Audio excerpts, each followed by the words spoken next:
Oh, okay. Oh no.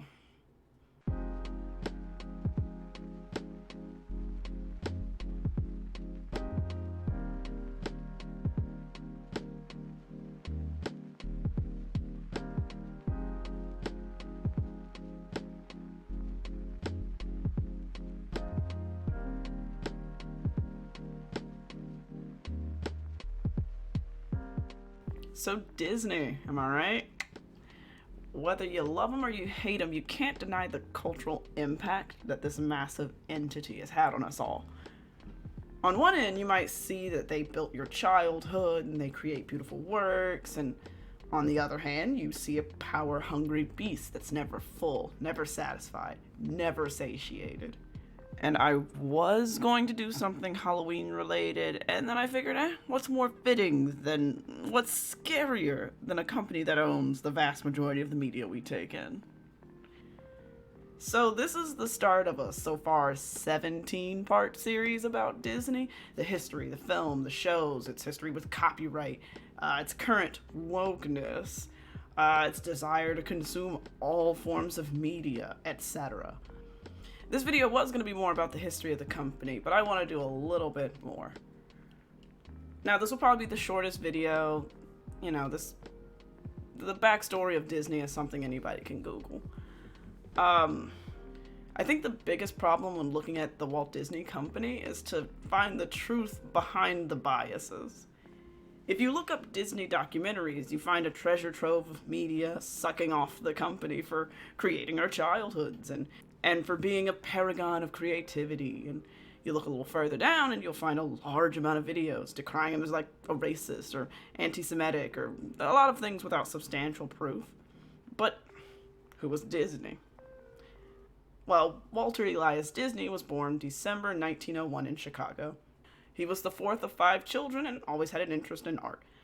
I'd go on further, but we can all read a Wikipedia article. I'm not really wanting to recount the basic facts. Yes, we know he was a bit of a perfectionist. Yes, we know various things about his personal life, that he had a persona about how, Disney, the idea of Disney, he didn't smoke, but in his private life he did. We know these things. This is fairly basic information. What I want to talk about is more on how we critique media that he produced based on the thought processes of the modern day. So when you look back at old media, especially when it comes to more problematic representations of people, you can't help but want to say, well, he was a product of his time. But how valid is that argument? How valid is it to say, oh, well, you can just hand wave it by saying they are a product of their time? It's almost two ends of a dichotomy there. And what's the most damning thing about that argument is that you could make the same argument for people today. You might want to say that people should know better now, but some people are just a product of their environment. If you grew up in a tiny town where it's essentially the 20s, what else are you supposed to do? Except for the fact that you have now these avenues for research, you are still a product of your environment. The same could be said for older works. Now, I would say for older works, it makes sense. You can't really hold someone born in, say, the 1600s to the same standards that you would hold someone who was alive in 2019. It's not fair. But that doesn't mean we can ignore the issues of old. And what I think what's interesting about this is that you get into the sort of idea of authorial intent and death of the author when you start talking about this. When you look at it behind the lens of authorial intent, it's a lot less problematic because they probably weren't intending to be racist with this kind of portrayal of this kind of person. They probably weren't trying to be sexist. They didn't see it as sexist. But if you look at it from death of the author, you are just looking at the work itself behind the lens of 2019. This is how we are now. This is how we see the world now. And now it is clearly problematic. I don't actually have an opinion either way, but I think it's somewhere kind of in the middle, where you can't completely hand wave it as, oh, it's old, oh, you can't deconstruct how they feel about X, Y, and Z kind of person from this, but also they were not open to the same level of information that we have today, and it's unfair to look at it otherwise.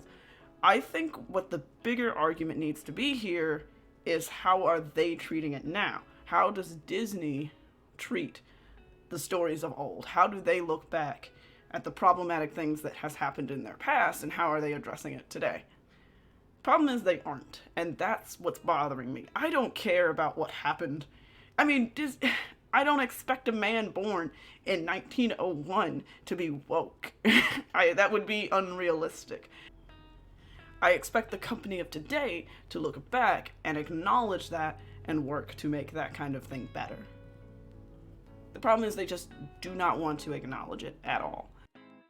So this is just a little bit of a taste of what I want to get into with this whole series as a whole. The other videos are going to be much longer than this. This was just a short little snippet of what kind of content is going to be in the series as a whole. So if you're interested in watching the rest of that, please subscribe. I actually plan on doing a video about this, a video on the Deconstructing Disney series, at least every other month. I'm hoping I can do once a month, but I am in college. I do have my work to get done. I also do work part-time, and I also do art commissions part-time. I have a lot of stuff on my plate, so I might not get it out as frequently as I'd like, but if you really want to see it, please consider subscribing. Give this video a like, share it around, and see if you can get people who are also interested in this kind of content to look at it. And let's set sail into the next video.